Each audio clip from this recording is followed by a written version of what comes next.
So before the break, we were discussing the equation of motion in terms of its rectangular components, that is x, y, and z axis.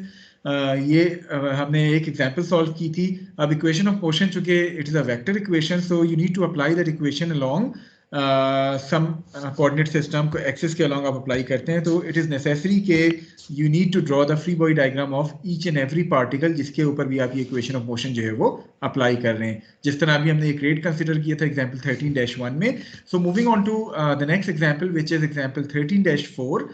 आपके पास एक smooth collar है which has a mass of 2 kg. Now again statics में जब word smooth आता था तो what does that indicate? Friction. So you don't have to include friction in your analysis because it is a smooth collar. So a smooth collar of 2 kg mass shown is attached to a spring having a stiffness of 3 kilonewton per meter. So this spring which is shown to you has a stiffness of 3 Newton per meter and an unstretched length of 0.75 meters. It means that when this collar is at point A or position A, the spring is in its unstretched position. ठीक है, तो आपके पास ये spring जो है it is in unstretched position once this collar is at position A. The second thing is if the collar is released from rest at A, so आपने किया क्या कि इस collar को इस position A से rest से release किया. Now definitely once you release it due to the weight of the collar, ये जो आपके पास 2 kg mass है, तो weight की वजह से this collar is going to move downward. You need to find out the acceleration as well as the normal force which the rod exerts on the collar at the instant when it has traveled a distance of y equal to 1 meter. So 1 meter का distance अगर इसने travel कर लिया है, so कितना acceleration होगी अगर ये point C तक पहुंचता है after covering a distance of 1 meter, और दूसरा क्या वो normal reaction force होगी जो कि rod इस collar के ऊपर exert कर रहा है. So I hope that the question is clear to all of you. Yes, sir. Okay, now starting with the free body diagram, since we need to apply the free body diagram, need to apply the equation of motion for which we will be requiring the free body diagram. और देखिए कोशिश किया करें कि जब जब आपके पास kinetics का कोई भी प्रॉब्लम आए, चूंकि आपकी उसी फ्री बॉडी डायग्राम से आपकी मुख्तलिफ काइनेटिक की इक्वेशंस बन रही होंगी, तो कोशिश करें थोड़ा सा सुकून के साथ टाइम निकाल के 2-3 दफा सोच के फ्री बॉडी डायग्राम सही बना लें, because once the free body diagram is correct, definitely आपकी जो इक्वेशन फ्री बॉडी डायग्राम से बननी है वो भी करेक्ट होंगी. अगर आपकी फ्री बॉडी डायग्राम ही गलत होगी तो डेफिनेटली इक्वेशन भी गलत बनेंगी और आपका सोल्यूशन भी गलत होगा. तो कोशिश करें जब भी फ्री बॉडी डायग्राम वाले प्रॉब्लम्स आए और या काइनेटिक्स के प्रॉब्लम है जिसमें आपको फ्री बॉडी डायग्राम की जरूरत होती है, try to think at least 2 times before drawing the free body diagram. Okay, starting with the free body diagram, मैं कहता हूं कि ये वो कॉलर है जिसकी हमें फ्री बॉडी डायग्राम बनानी है once it is at position C. So one thing which would be acting on this collar is basically the weight of this collar, which would be acting vertically downwards. Then the other thing which would be acting on this collar is going to be the spring force. Statics याद है, spring remove करते थे तो हमें spring force मिलती थी, और उस force का direction ये जो थीटा है ये क्या हम determine कर सकते हैं? Can we determine this theta? Yes, sir. By trigonometry, tangent theta is y over 0.75. So theta would be tan inverse y over 0.75. Y is 1. So 1 over 0.75 लेके आप उसका tan inverse लें तो आपको जो है वो theta मिल जाएगा, which comes out to be 53.1 degrees. ठीक है.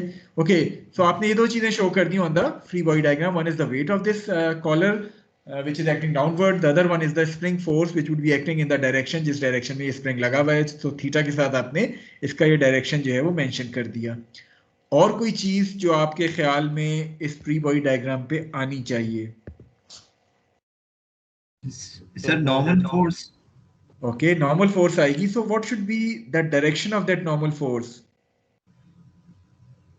सर लेकिन ये तो कॉन्सेंट्रिक है कॉलर, हर साइड से लगेगा, हर साइड से लगेगा, लेकिन वो तो इक्वल होगा. क्या इक्वल होगा?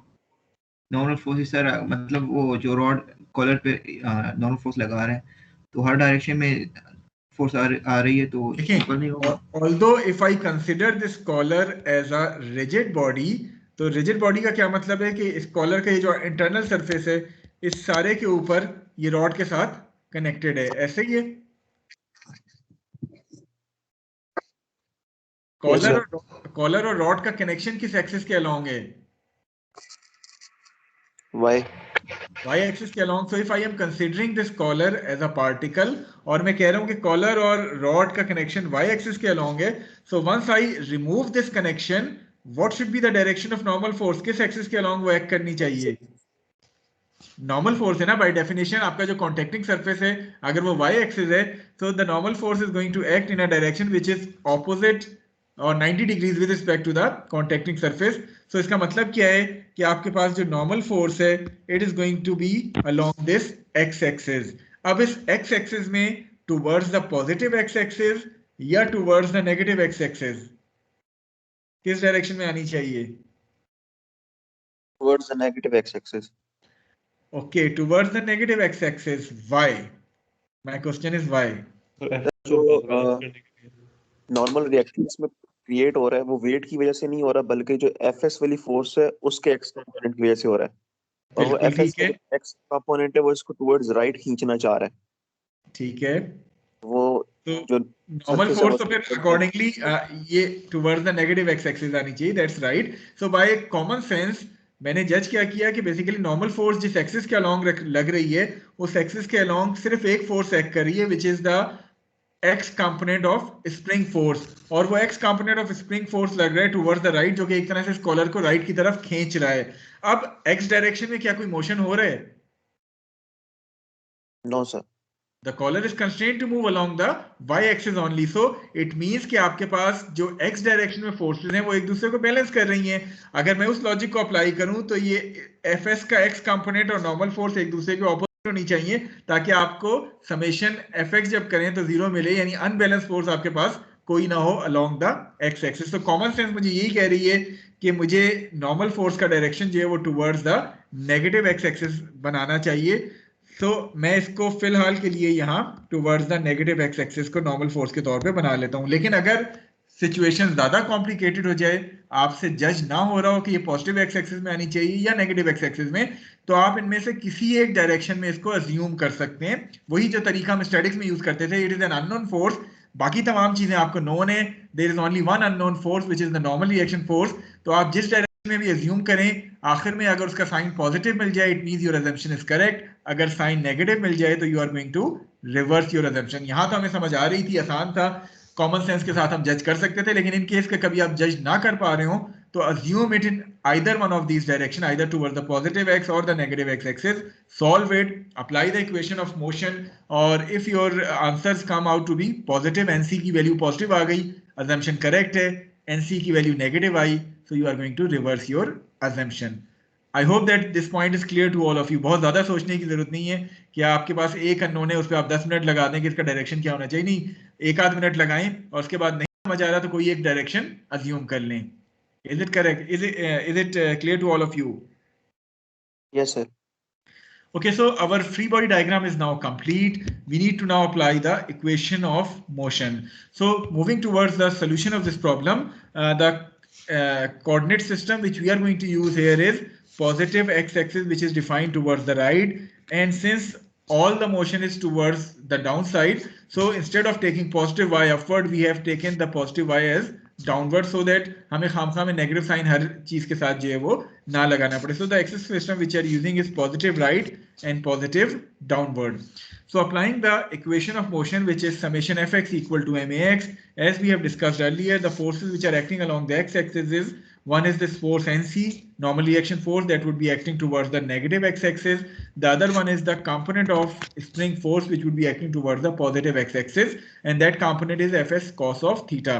So this would be your equation number one.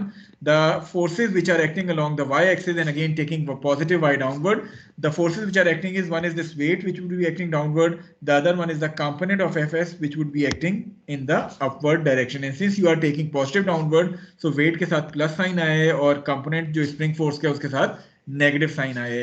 x direction में चूंकि कोई मोशन नहीं हो रहा था, सो ma would be equal to 0, right side आपकी इक्वेशन नंबर 1 की 0 हो गई, as far as the right side of equation 2 is concern which is summation FY, आपके पास MAY आ जाएगा. M आपके पास 2 kg है mass of this collar.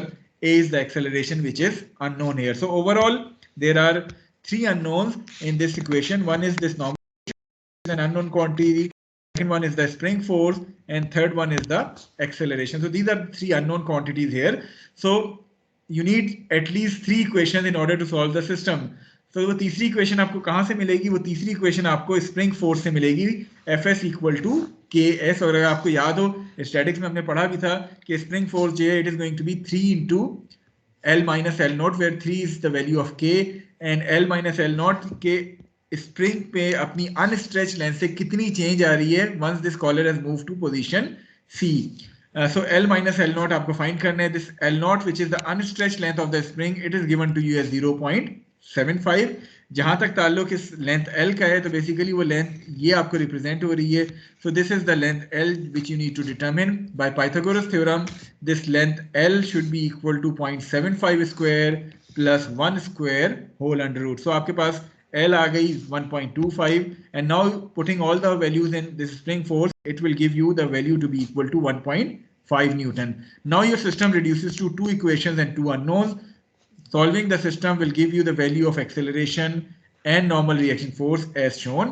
Again, the normal reaction force comes out to be a positive quantity. It means that our assumed direction of NC is correct, and it is basically acting along the x-axis.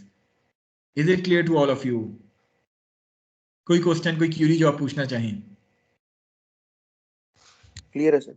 Clear है.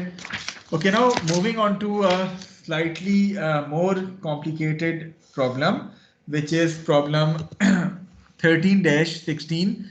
और उसके बाद हम मजीद मुश्किल problem पे जाएंगे, and then the topic is going to be over. हमने 2 examples कर ली, 2 प्रॉब्लम्स कर लेंगे. सो प्रोबेबली रिमेनिंग प्रॉब्लम्स को आप as a non submitted homework के तौर पे ले सकते हैं. ऑलरेडी आपको एक सबमिटेड होमवर्क, सबमिटेड असाइनमेंट जो है वो इस वीक कही गई है, विच इज असाइनमेंट नंबर 1, जो कि आई होप कि तमाम लोगों ने देख ली होगी. 4 प्रॉब्लम्स हैं relevant to different topics of chapter number 12. वो आपने सॉल्व करने हैं और बाय संडे 13 दिसंबर आपने वो सबमिट करवाने हैं. ओके, प्रॉब्लम 13-16 क्या है? A man pushes on the 60-pound crate with a force F. अब इसमें थोड़ा सा आपका अगेन कॉन्सेप्ट ऑफ स्टैटिक्स जो है वो इस्तेमाल होंगे, because he is pushing this crate with a force F, and the magnitude of this force is increased until the crate begins to slide. This force is always applied at an angle of 30 degrees with respect to the horizontal, लेकिन magnitude उसका fix नहीं है, बल्कि आप slowly इस F का magnitude जो है वो इंक्रीज करें from 0 onward until begins to. आप और काइनेटिक इन्वॉल्व होंगी. आई होप कि फ्रिक्शन की अंडरस्टैंडिंग है आपको चैप्टर नंबर 6 की, जो हमने स्टैटिक्स में किया था. चैप्टर 6 था या चैप्टर 8 था, बहरहाल वो आपको क्लियर होगा. You need to determine the crate's initial acceleration if the coefficient of static and kinetic friction are given to you as 0.6 and 0.3 respectively. So question is clear to you all. थोड़ा सा सोच लें. 30 seconds के बाद मैं आपसे पूछूंगा कि इसको हम किस तरह सॉल्व कर सकते हैं. ये स्टैटिक और काइनेटिक फ्रिक्शन कहाँ से इन्वॉल्व करेंगे.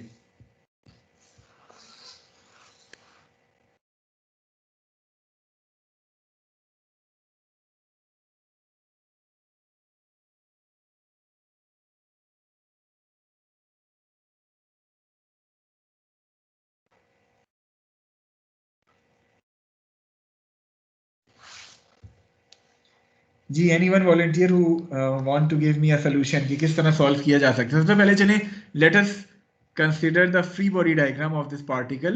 So इस particle के ऊपर एक तो ये force act कर रही है F. The second thing which would be acting on this particle is the weight of the particle. Next thing is going to be the normal reaction force which would be acting in this direction.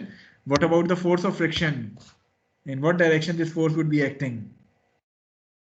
Along negative x-axis. So this force of friction would be acting in this axis. Once the crate is stationary, this would be static friction force.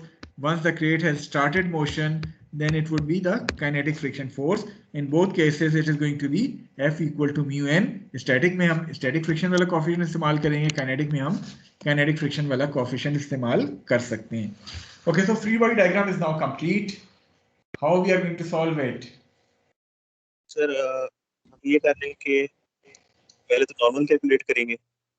Okay, so first of all we are going to consider the static friction phase in which we are applying the force and the crate is not moving. So हम maximum static friction force को apply करते हुए वो normal reaction force NC की value जो है वो calculate कर लेंगे. उसके बाद सर बगैर स्टैटिक और डायनामिक को कंसीडर किए ही नॉर्मल निकल आएगा वैसे ही, मतलब इन टर्म्स ऑफ इट्स इक्वेशन कि वेट प्लस एफ साइन 30. अब ये है कि जो काइनेटिक कोएफिशिएंट है ना, do you know the 0.3. value? Do you know the value of F? Sir वो कैलकुलेट कर लेंगे ना, नॉर्मल No, उस sir. टर्म में, उसकी टर्म में निकल आया ना फिलहाल तो. ठीक है. और दूसरा ये कि जो एफ कॉस 30 वाला कंपोनेंट है वो आ जाएगा equal to N C multiply by जो इसका 0.6. मैस है, एन सी मल्टीप्लाई बाय 0.3. चलें चलें थोड़ा सा सोल्यूशन देखते हैं. ओके, स्टार्टिंग विद द दोनों सोल्यूशन. दोनों जो इक्वेशंस है ना, ये एफ और एन की टर्म में है, इनको साइमल्टेनियसली सॉल्व करेंगे तो दोनों की वैल्यूज आ जाएंगी. That's correct. So starting with the static friction phase in which we are going to consider that the crate is not moving, although NC depend नहीं कर रहा होता क्रेट के मोशन पे. आपके समेशन Fy जो है वो यही इक्वेशन रहेगी दोनों सूरतों में.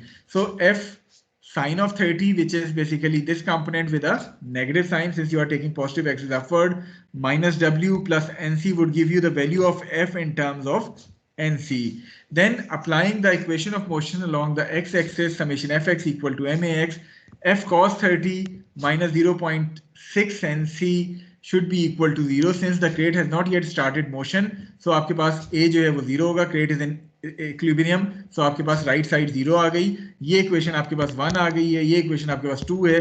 So once you solve these two values, these two equations, you are going to get the value of NC which is 91.8 pounds and the limiting value of this force जो कि स्टैटिक फ्रिक्शन को overcome करने के लिए आपको चाहिए crate को motion देने के लिए. So this is basically the maximum, this is basically the minimum value जिस पे ये क्रेट मोशन जो है वो स्टार्ट कर देगा. आई होप कि यहां तक क्लियर है एक को. Yes sir. Okay, now once this crate starts motion, हमें फाइंड क्या करना था कि कितनी एक्सेलरेशन के साथ ये क्रेट जो है वो मोशन स्टार्ट कर रहा है. तो once this crate has started motion, just started motion, drawing the same free diagram, लेकिन अब चेंज सिर्फ क्या है कि आपके पास यहाँ फ्रिक्शन फोर्स जो है वो काइनेटिक फ्रिक्शन आ जाएगी. So applying summation F X equal to M A X, but now we are going to find the value of this A X. अब हम जीरो नहीं कर सकते since the crate has started motion with some acceleration. आपके पास F cos 30 जो है वो उसका कंपोनेंट आ जाएगा. 0.3 एनसी फ्रिक्शन फोर्स आ गई. ये 60/32.2 हमने क्यों किया है? What is this?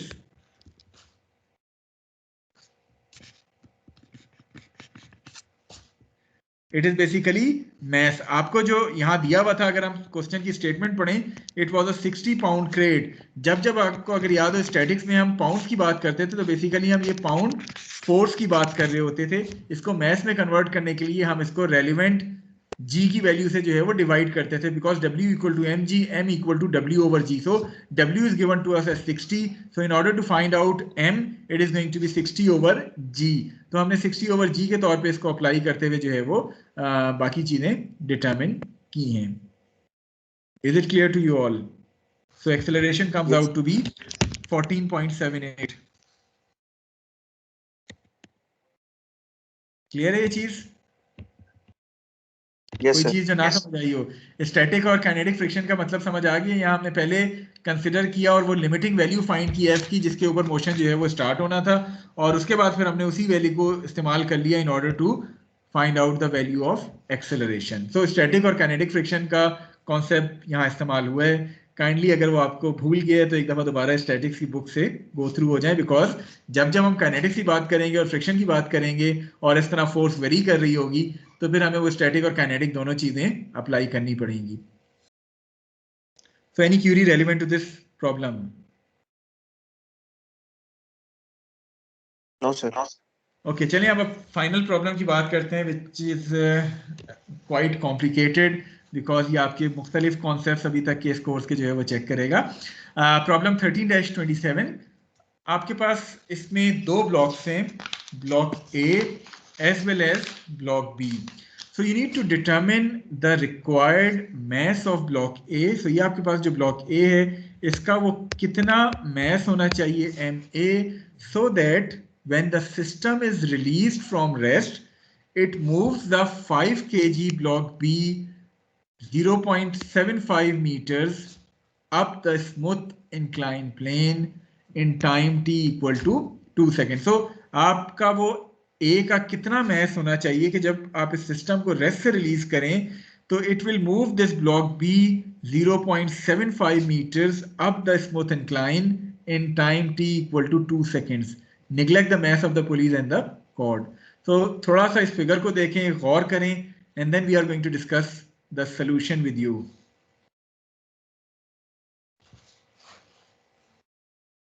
इसमें ना सिर्फ आपका इक्वेशन ऑफ मोशन इस्तेमाल होगी, प्रोबेबली इसमें आपकी काइनेमेटिक्स भी इस्तेमाल होगी, प्रोबेबली इसमें आपका इंटरकनेक्टेड मोशन भी इस्तेमाल होगा, वो जो सेकंड लास्ट टॉपिक था। तो 3-4 टॉपिक्स इसमें कवर हो रहे हैं। सो इस तरह का problem exam point of view से बड़ा आइडियल होता है कि एक ही प्रॉब्लम में आपके मुख्तलिफ टॉपिक्स जो है वो जज हो जाते हैं।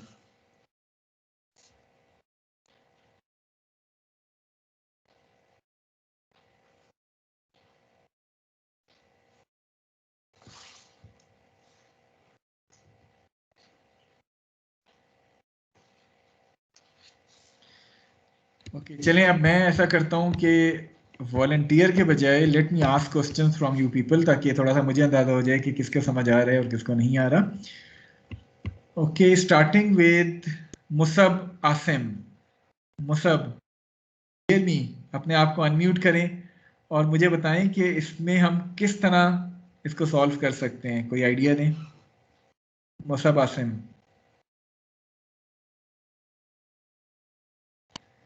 I think Musab is not here. Farhan Ali, can you hear me? Yes sir. Okay, किस तरह हमें सॉल्व करना चाहिए इसको? सर सबसे पहले तो हम एक रेफरेंस एक्सिस डिफाइन करेंगे ई पे। अच्छा आप करना क्या चाह रहे हैं पहले तो ये बताएं। सर ये कोड की लेंथ को प्लस करना चाह रहा हूँ। आप बेसिकली ए और बी को आपस में इनकी काइनेमेटिक्स रिलेशनशिप देखना चाह रहे हैं, वी और ए का, ऐसे ही है? Yes sir. अच्छा तो वो क्यों चाहिए आपको रिलेशनशिप? सर ताकि हम ये डिस्टेंस फाइंड कर सकें।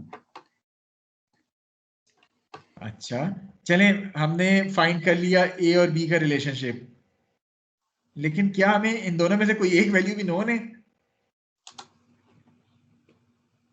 कि हम दूसरी वैल्यू फाइंड कर लें?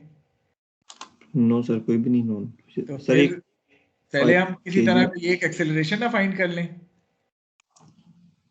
Yes sir. ताकि दूसरे को हम रिलेट कर सकें आपकी वाली inter relationship of those two particles से। मोहम्मद हारिस, चलें आप अपना माइक म्यूट कर दें। मोहम्मद हारिस, वो कौन सी एक्सेलरेशन है जो हम यहाँ इजीली डिटरमिन कर सकते हैं, ए या ए बी?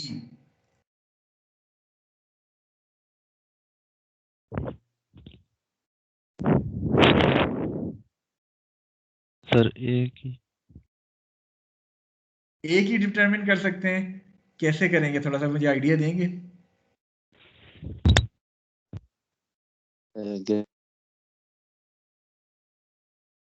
चलिए अपना अपना माइक म्यूट कर दें क्योंकि आपने जवाब थोड़ा सा गलत दिया है। Ahmad Deen, can you hear me?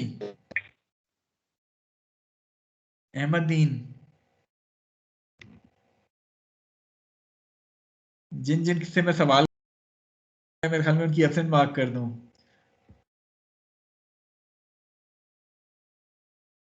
Excuse me sir. जी ये सर कनेक्टेड की जरूरत क्यों है? हमें तो जरूरत ही नहीं है ना। देखिए अभी जरूरत है या नहीं, तारिक काइंडली अभी आप म्यूट कर दें, आपकी बारी काफी आ चुकी है। Let me ask question from those who have not yet contributed in today's lecture, ठीक है?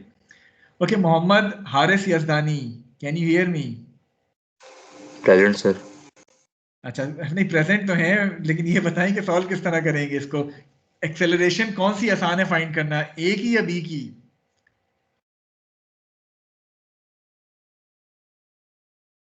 एक ही सर। आपने भी अगेन, मैंने हारिस को कहा था कि गलत जवाब दिए, आपने भी वही गलत जवाब दिए। How you can determine the acceleration of A?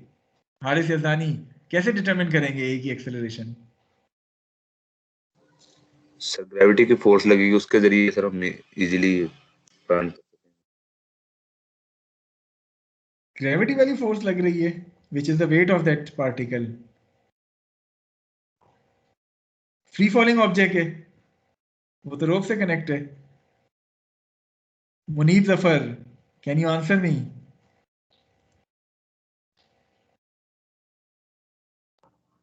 Yes sir. अच्छा, कैसे फाइंड करेंगे, ए या ए बी? सर बी अच्छा ब्लॉक। चलें, आपके सवाल को मैं थोड़ा सा आसान बना देता हूँ। थोड़ा सा गौर से इस स्लाइड को देखें, मैं इस सिस्टम को अभी कर दूं साइड पे। मैं आपसे कहता हूं कि आपके पास एक अदद पार्टिकल है जो कि स्ट्रेट लाइन मोशन कर रहा है, से स्ट्रेट लाइन मोशन कर रहा है, ये वाला पार्टिकल है and it is travelling in a straight line motion along the x axis. ये पार्टिकल जो है वो 0.75 मीटर्स का डिस्टेंस कवर कर रहा है in time t equal to 2 seconds. आप इसकी एक्सेलरेशन फाइंड करें तो is there any kinematic relationship जिसकी मदद से आप इसकी एक्सेलरेशन फाइंड कर सकते हैं? Yes sir. क्या रिलेशनशिप है वो? सर इनिशियल वेलोसिटी हम 0 लेते हैं, vf minus vi divided by t। Constant acceleration का केस है ना। अच्छा चलिए, मान लिया आप कहते हैं this is a case of constant acceleration, although it is a case of constant acceleration, लेकिन इक्वेशन आप कौन सी अप्लाई कर रहे हैं? Do you know the final velocity? अच्छा मैं डिस्टेंस बताती हूँ तो फिर अब बताएं कौन सी इक्वेशन सर। अप्लाई करें? ये एक minute sir.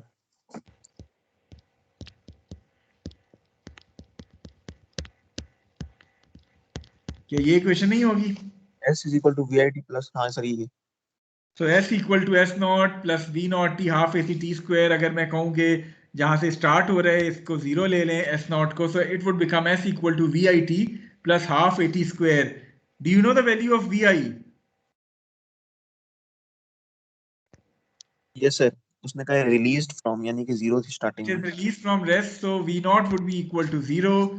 AC is given to you, sorry, AC जो है वो आपके पास unknown है, टाइम पता है 2 सेकेंड, S पता है 0.75 second. So once you solve it, the value of AC would comes out to be something. तो ये तो आपके पास स्ट्रेट केस था, B यही मोशन नहीं कर रहा, तो we can find out the value of AB by using this particular kinematic equation. जहां तक ताल्लुक इस बात का है कि क्या ये कांस्टेंट एक्सेलरेशन का केस है या नहीं, हम ये क्यों कांस्टेंट एक्सेलरेशन वाली इक्वेशन अप्लाई कर रहे हैं? देखिए इसमें इसका मास कांस्टेंट है, इसमें इसका मास कांस्टेंट है, so there is nothing which is varying here, so that's why आपके पास एक्सेलरेशन b की जो है वो कांस्टेंट आएगी।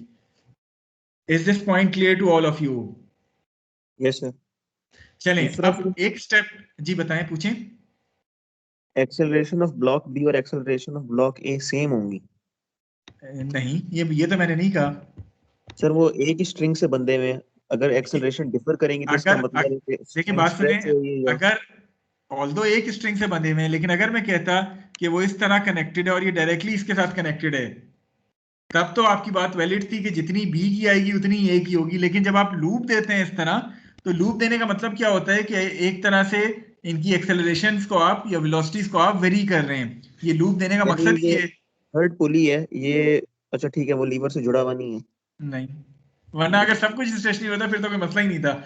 This pulley D is also moving up and down, जिसकी वजह से आपका ब्लॉक ए जो है वो अप एंड डाउन मूव कर रहा है। पुली ई और सी जो है वो फिक्स हैं, लेकिन पुली डी जो है वो मोशन कर रहा है। ठीक है, सो अब हम क्वेश्चन के ऊपर दोबारा वापस आते हैं। मैं let me clear the screen. हमने एक पार्ट तो कर लिया कि हमने कहा किसी तरह काइनेमेटिक्स को इस्तेमाल करते हुए we can determine the acceleration of B. अगला स्टेप क्या होना चाहिए? ए भी हमें नोन हो गया। Who is the volunteer who want to discuss the next step of the solution?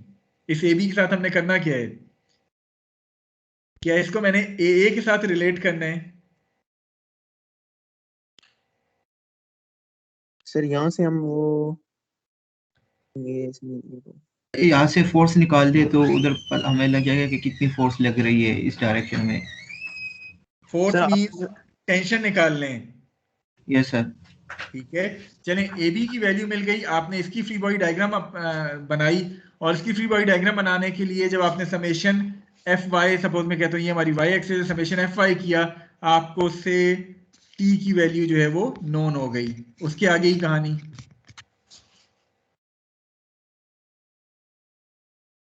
T भी नोन हो गया, ए बी भी नोन हो गई, लेकिन क्या ए भी उतनी एक्सेलरेशन से मूव करेगा? हमें तो इन द एंड इसका मैथ चाहिए ना, तो इट मींस के इसके ऊपर मैं इक्वेशन ऑफ मोशन अप्लाई करूंगा। इसके ऊपर इक्वेशन ऑफ मोशन अप्लाई करने के लिए जब मैं इसकी फ्री बॉडी डायग्राम बनाऊंगा ए की, तो फ्री बॉडी डायग्राम इसकी कुछ इस तरह की होगी कि ऊपर 3t लग रहा होगा, नीचे इसके WA लग रहा होगा, और साथ साथ इक्वल टू 0 नहीं करना है, स्टैटिक्स आप नहीं पढ़ रहे, साथ साथ ये किसी ना किसी एक्सेलरेशन से जो है वो मूव कर रहा होगा। So summation F Y equal to MAY होगा आपके पास। अब क्या ये ए और ए को मैं किसी तरह रिलेट कर सकता हूं?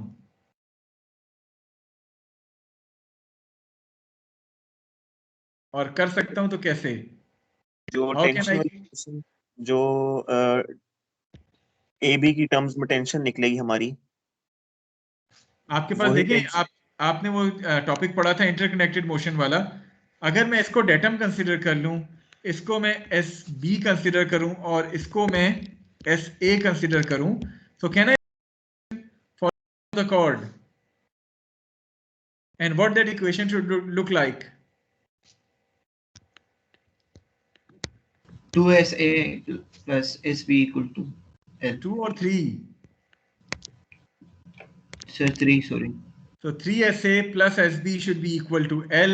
So this will give you a relationship between AA and AB. So अब आपको AB का relationship मिल गया। अब आपका solution जो है वो थोड़ा सा आसान हो जाएगा। So let us move to the solution of this problem. मैं complete solution करा देता हूँ, फिर आपकी queries जो हैं उसको जो है वो address करेंगे। So starting with the solution. First of all, जिस तरह अभी हमने discuss किया, we are going to draw the free body diagram of this block B, which is shown to you here. The forces which are acting here are the weight of the block B, the normal reaction force and tension in the cord. चूंकि smooth block था, surface smooth था, तो friction नहीं आई। In case के smooth ना होता तो then the force of friction would then act in this particular direction, but right now since the block is smooth, so there isn't going to be any force of friction. So applying the equation S equal to x naught plus v naught t half AC t square, it will give you the acceleration of B to be equal to 0.375. Simply आपने kinematics का इस्तेमाल करते हुए ये AB जो है वो find कर लिया है।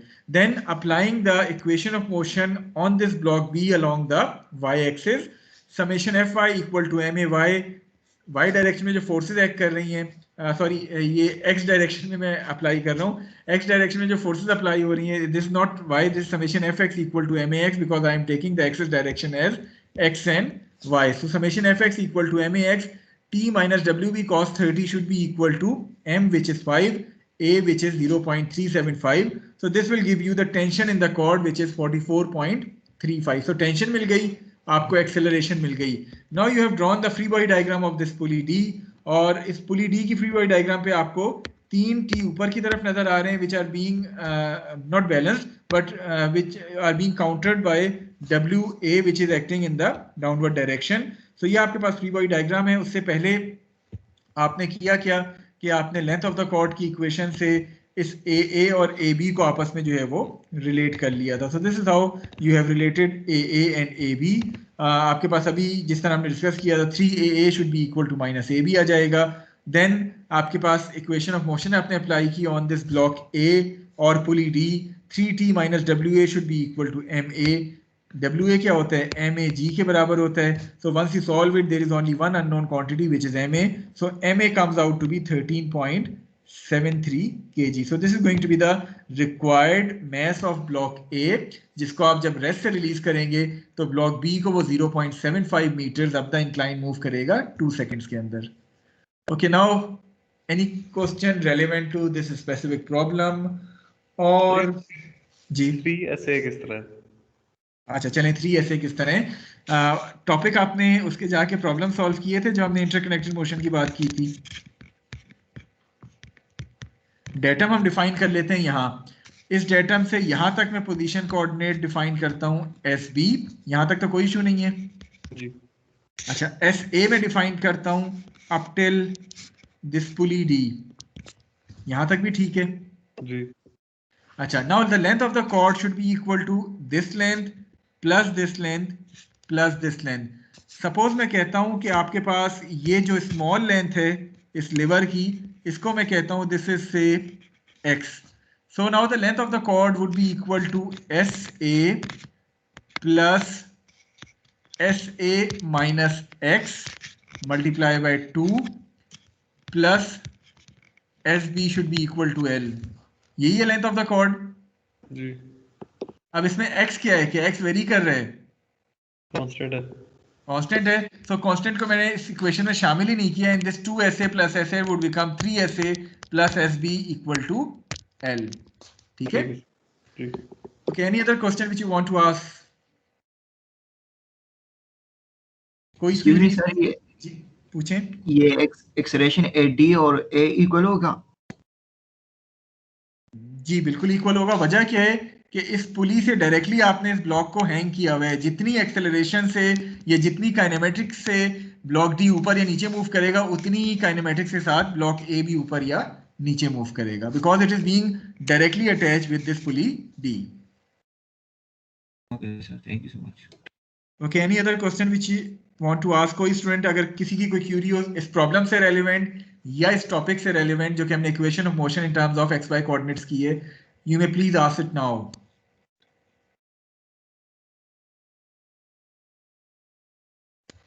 Okay, with this our this week lectures are over.